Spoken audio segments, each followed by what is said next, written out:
Yeah. This shit got too long. Yeah. What's up, y'all, and welcome back to Hagi's channel. It's your girl Hagi, back at it again. And today I'm coming to y'all with the video I think we all been freaking waiting for. I know I have. I think I'm in labor. I was fixing me some food this morning. Mind you, I got my membrane swiped yesterday at my OB appointment. I'm currently 38 weeks and 6 days, so tomorrow I'll be officially 39 weeks. And I felt the urge to use the bathroom, so I went to the bathroom and my mucus plug fell out on the floor.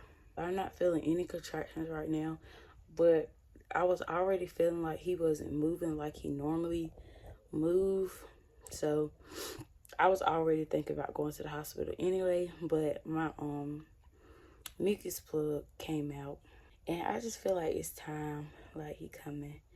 So I'm getting all my stuff together to be able to go to the hospital. I just packed my hospital bag, so I got me a going home outfit. I got me an outfit to wear in the hospital after I give birth, just to be comfortable. And I got all my like toothbrush, my toothpaste, my lotion, soap. Well, actually, I don't got my soaps. Also bringing my MacBook and my charger for my MacBook, so because I might get bored and like I might want to watch something while like I wait for the baby to come. So I'm gonna bring that. I don't think I missed anything.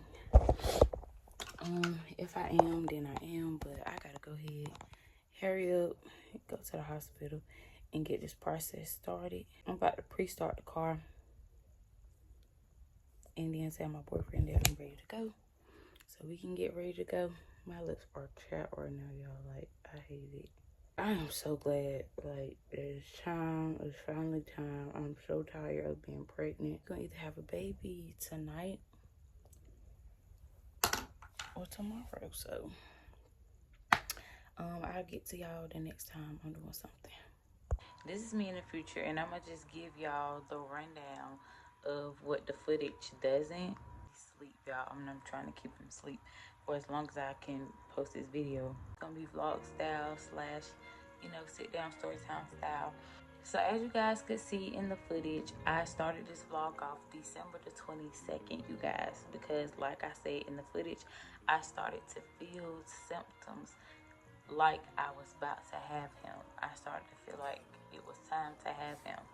They sent me home December the 22nd because, for one, they said I did not pass the Q-tip test for labor starting. The liquid that I was leaking, I could have been peeing on myself. And not only how far along I was, or it's just a lot of discharge that happens that far along at the end of your pregnancy. But all of that was going in one ear out the other, because not only am I leaking fluid, not only has my mucus plug fell out, am I not dilated to 4 centimeters, but I'm having contractions every 2 to 3 minutes, y'all. Like, first, it was about a week before. It wasn't even a week, probably about 2 days before the December the 22nd, so probably about December the 20th. I was walking through the mall with my family, trying to walk him down, pre-start my labor, like get my labor started. Y'all, I was walking through the mall. I couldn't even walk through the mall. I was in so much pain. I was having contractions. And then probably around about 5 to 10 minutes. And every time I get in the car, I just be in so much pain, and I just sleep until I can get to a bed where I can lay out comfortable. So I already felt like my labor was starting, but I knew I wasn't really ready. Another thing is, I didn't want to go to the hospital so early. In the end, I have to go through all of that labor in the hospital. Like, I would have rather, labored most at home, made myself as comfortable as I could make myself. And so I had to go lay in the bed, be hooked up to an IV, can't get up. Like, it's just, I didn't want to do that. I get sent home December the 22nd. That day is my mother's birthday. So my mom was like, okay, well, the baby's not going to come on my birthday, sadly. So what are we gonna do? She was like, do you want to go home and rest? Because you most likely won't have the baby until either the end of the month or going into January. And I was just so exhausted, y'all, and so tired of being pregnant. Like, I was just at my breaking point with it. Like, I could not do anything but lay in the bed, and that just made me so depressed. So I was like, I gotta do something. Like, I gotta keep walking, I gotta keep moving, you know. And at the same time, I was saying that, but my body was just exhausted. Like, I was just tired. Like, before I had even went into labor, I said I was gonna get up and walk, and I just didn't have the energy to do it. I laid in the bed. I didn't get anywhere. I ended up taking my mom out to eat for her birthday. The whole time up there, y'all, I'm leaking. I wasn't really contracting like that. Probably about every 20 minutes.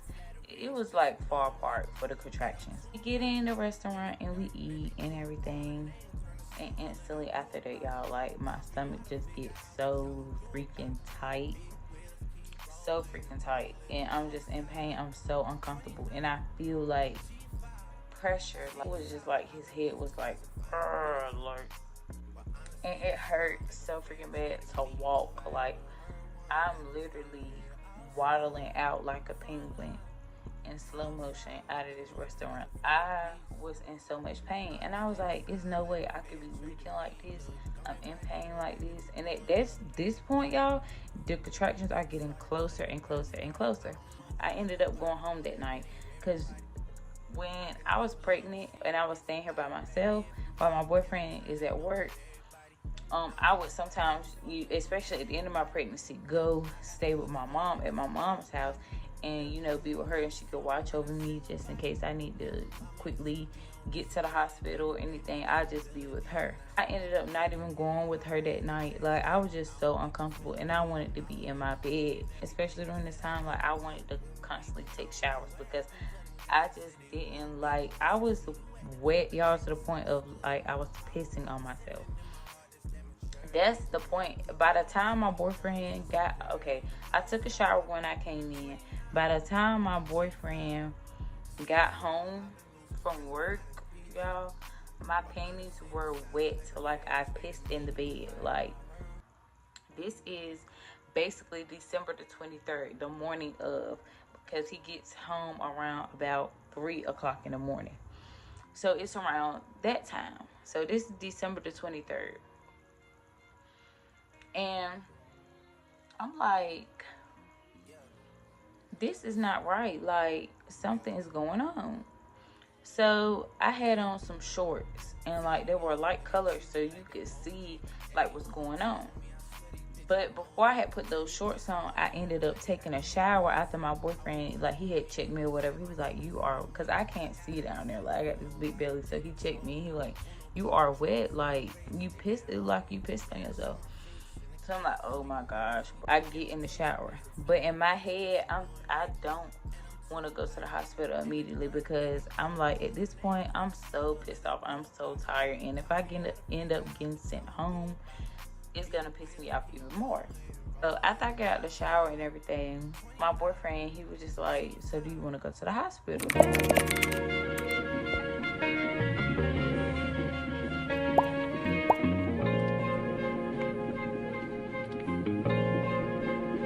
I get there to the hospital and I'm telling them, you know, like, I'm leaking and it's just to the point of, like, I'm peeing on myself and I'm having contractions every 2 to 3 minutes. Like, it done got to the point where it's unbearable at this point. Like, it hurts.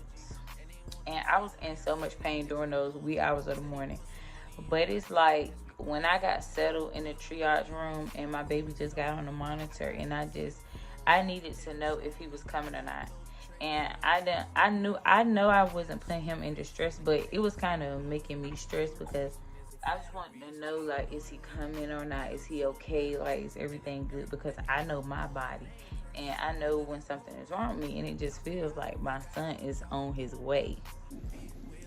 Hey y'all, today is December the 23rd. It's currently 11:15, and I got sent home December the 22nd because my mucus plug did fall out, but my water didn't break. so they didn't keep me.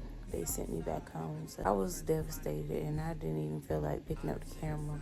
It was my mom's birthday, so we went out and we ate, and I just tried to, prolong my labor. This wasn't my first hospital visit. Like, during the end of my pregnancy, it was like really hard. Like, he was trying to come early. Like, I had to get steroid shots, so he would not come. I came here around 3 o'clock in the morning, and it's currently 11:15. We were in there for hours and hours and hours and hours, y'all. I promise you.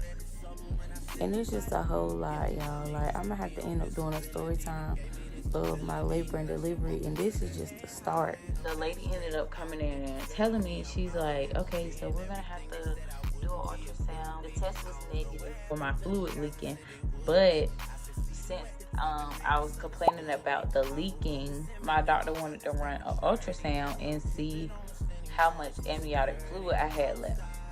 Thank God they did this. The picture showed to my doctor that my amniotic fluid was definitely low and that I was leaking. So that triggered my labor.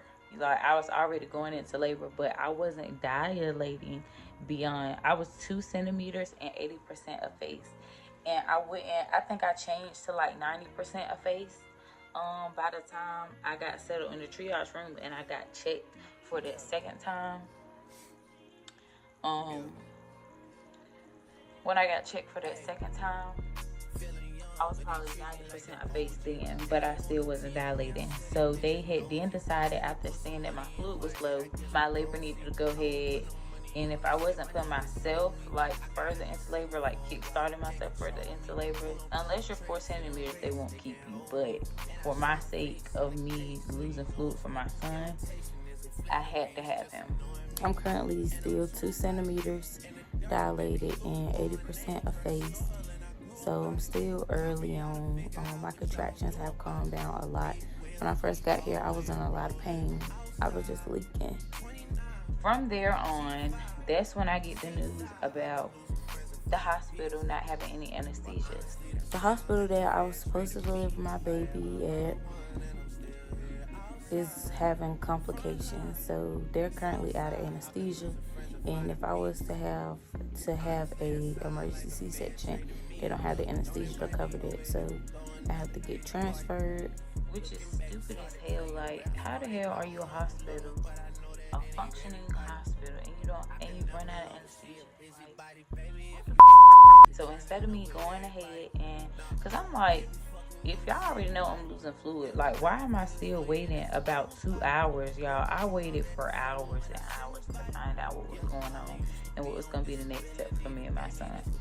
Like, that's what pissed me the hell off. Like, I ended up being transferred. Like I said, the footage, kind of speaks there, so I'm not going to really talk too much on that. So right now, I'm waiting on my transportation to come and take me. I have to ride in the ambulance and do all that just to go to another hospital and deliver my baby. They're about 20 minutes away, they say. So I'm just waiting on that. It's been rough already, y'all, but I'm just ready to meet my son and, be able to hold him and be able to meet him and his dad, be able to meet him for the first time. We've been waiting so long for this moment, and I hate it had to be like this, but because it's not what I had planned. But nothing ever goes as planned. That's why I hate making plans, y'all. I'll let y'all know when something changes. I probably won't record me in the ambulance or nothing like that. You put some money on my head, I guess we gon' see. I won't put no money on this shit, my niggas owe me. I gotta be single for a while, you can't control me.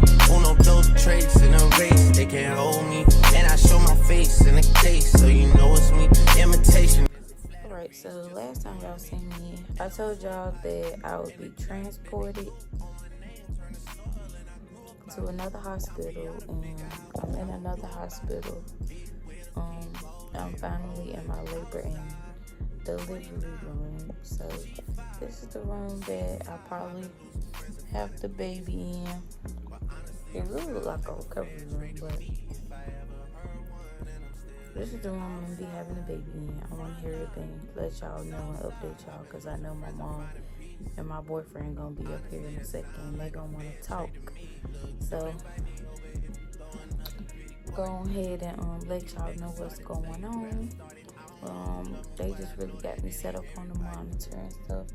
Y'all could probably hear the baby heartbeat. See the baby's heartbeat. What it is. It's the baby heartbeat. And I'm gonna show y'all the room really quick from what I'm seeing. I'm in the bed, so I ain't gonna be able to show y'all much, but I can show y'all a little bit. This when you first walk in, and it's like, I think it's like a sink over there, and the monitors, nursing board, all that stuff, TV, bathroom's over there, and then it's a little opening over there, sink. So yeah, I don't know where Daddy's supposed to be laying at. This is probably the room I'm gonna just be, delivering the baby in, and then we probably gonna get moved to another room.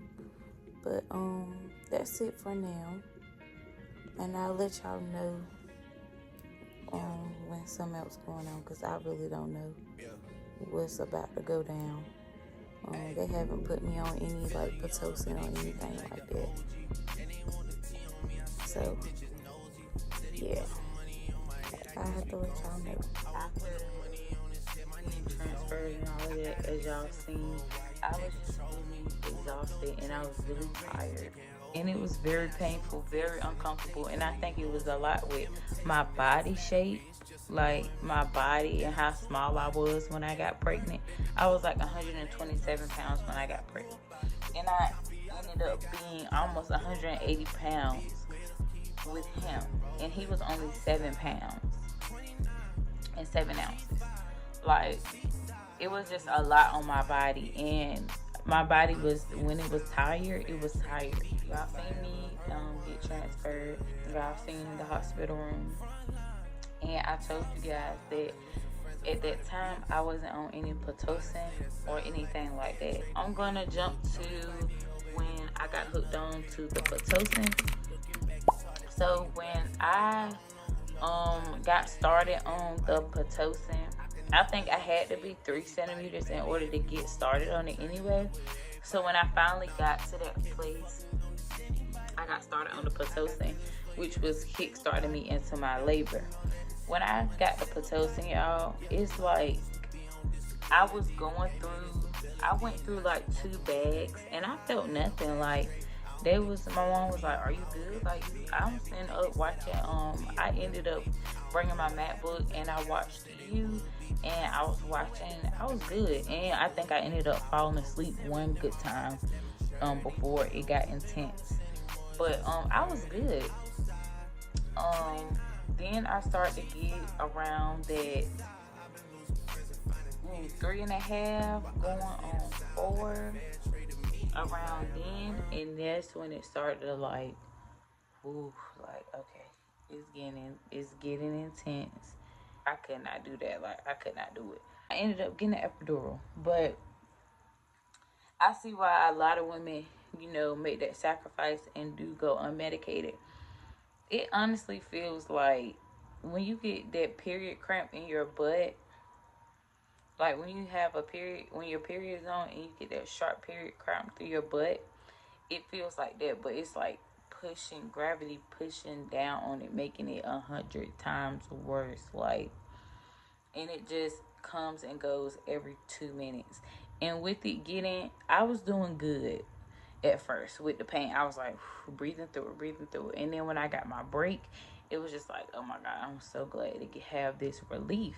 But then it just got to the point where like I got no break, y'all. Like, I was getting no break in between the pain. Like, it was back to back to back to back, and I just couldn't do it. So I ended up getting an epidural. My boyfriend, he was there holding me when I got my shot in my back. Like, she was like, stay still, I don't want anything to go wrong. My boyfriend said she stayed still as fuck. Yes, cause it's already enough. I'm getting medicated, y'all. Getting medicated.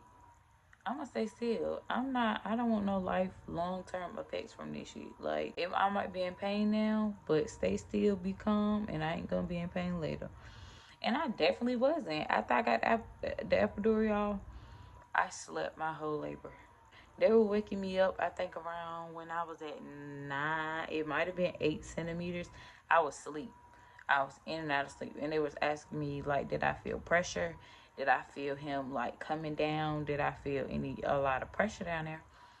And I was so damn numb, y'all. I said no.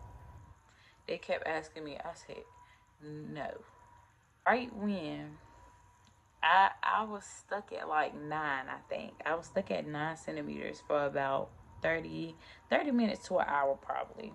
We were waiting for me to get to 10. Soon as I get ready, she's like, okay, well, she's getting close to it. I'm like, okay, I can feel it now. Like, I can feel the pressure now. Soon as I started pushing, y'all, the damn epidural started wearing off. They were like, okay, well, we gonna get her legs up here, and I'm gonna need your help with this, and I'm gonna need your help with that. So I told my boyfriend, I was like, get my leg, like, lift my leg up. He was like, you can't lift your leg up. I was like, I can lift this one, but I can't lift this one. I could literally lift one leg, y'all, and the other leg was dead ass numb. I start pushing, y'all. Bear all the way down. Pull on those handles. Go, go, go, go, go, go. That's it, that's it. More, more, more. 7, 8, 9, 10. Another deep breath and go for it again. Right back on it. Oh my gosh. I don't know if I'd rather have the contractions or push. The pushing feels like when you constipated, like real bad, like constipated real bad. And it's just, and the shit just like stuck there. And it's like a lot. It's just a lot. It hurt, y'all. Like, it didn't hurt to push. Like, it didn't hurt to push him out. But it's just like, with him getting stuck, he didn't get stuck. It's just like my pushing. Like, I just should have kept pushing like harder and just in routine, pushing. But it just hurt so bad. Like, Push right into it. Come on, Mahogany. 2. Go, go, go, go, go, go. 4, 5, 6, 7, 8, 9, 10. Another deep breath and go for it. Push right into that pressure. 2. More. 4. A little harder, sweetie. 6, 7, 8. That's it. 10. like, as y'all can see in the video, they were really like encouraging me to push and keep on doing what I was doing. And before I knew it, y'all, I pushed for an hour. And before I knew it, at 4:06 in the morning, I ended up having my son, Jakaji Wells. I ended up doing a 1-month photo shoot for him on my Instagram page. So if you guys would like to see those photos, make sure you go follow my Instagram at Mahogany with 3 Y's and 3 underscores. And you can also follow my TikTok at Mahogany with 1 Y and 3 underscores. To also see more content and keep up with me, so y'all know what I'm doing and what I'm up to and what I'll be posting and content. If you want to see the baby, if you want to see me, just different stuff. So the last thing I did want to add is when he came out. So before he even came out, my nurses, my mom and my boyfriend, we were trying to guess how big did we think the baby was gonna be. One of my nurses could have swore up and down that I was gonna have an 8-pound baby. I knew my baby was not gonna be 8 pounds. Like, I just didn't feel like he was that heavy. I think my boyfriend ended up saying like 7, 12 or something like that. It was a little bit higher than mine. And then I think my mom was like, I think she thought the baby was gonna be 8 pounds too, or some higher. But I kept saying that the baby was gonna be 7'7". And y'all, when my baby came out and he got on the scale, then everybody reconvened with their answers, and I was gonna change my answer, but something in my gut was like, no, 7.7, stick to that. He ended up going up on the scale, and he was 7.7, y'all. My baby was 7 pounds and 7 ounces. So I guessed it right on the head. I was so happy. Like, when I had him, like, my heart just devoted to his. Like, I shedded a little tear too. I didn't cry until the doctor that delivered my son came up there, and he was just like he patted my back, and he was just like, yeah, you did a good job. And like, I had just realized, like, without even realizing for real, that my son is here. It's still a shock to me that my son is here. God works in mysterious ways, because I loved my experience, my birth experience at the hospital that my son was at. Like, it might not have been perfect. It might not have been, 5-star. You get what I'm saying? But it was a beautiful birth experience, and they did a very good job bringing my son into this world and making sure I also stayed safe too, which is all that matters. You guys, make sure you subscribe to the channel, like, comment more content that you guys would like to see, comment some hauls that you guys would like to see from some different places. I'm gonna try to find some, and I might post about 2 hauls. Comment some more content that you would like to see from me, and I'll try my best to get it to you guys. Y'all know what I say, stay lit, and that's it. And if you're not lit, then what you doing? Bye, y'all.